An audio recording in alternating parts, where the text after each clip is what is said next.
Onların məqsədi, məramı əlbəttə kənd cəmaatımızı bir yerə cəm eləmək və inşallah ən böyük amalımız ora qayıtdan sonra da bu icmamızın görəcək işləri ətrafında bir daha kənd cəmaatımız ora qayıdışdan sonra da inşallah bu icma ətrafında sıx birləşib qrup yaradacaq.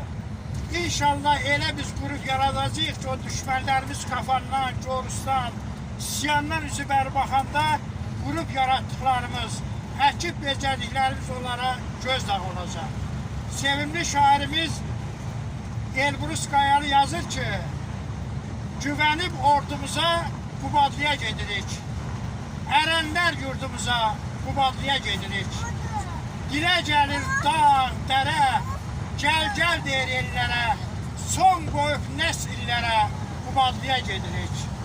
Təbrik edib dostları, gedirik yurda sarı, Elman köşlə tarı Qubadlıya gedirik. Getdiyin izin aydın, hər kəlmə sözün aydın, Elbrus Qayalı gözün aydın, Qubadlıya gedirik, Qubadlıya gedirik. Allah ziyarətçisi qəbul edər. Sağ ol, sağ ol.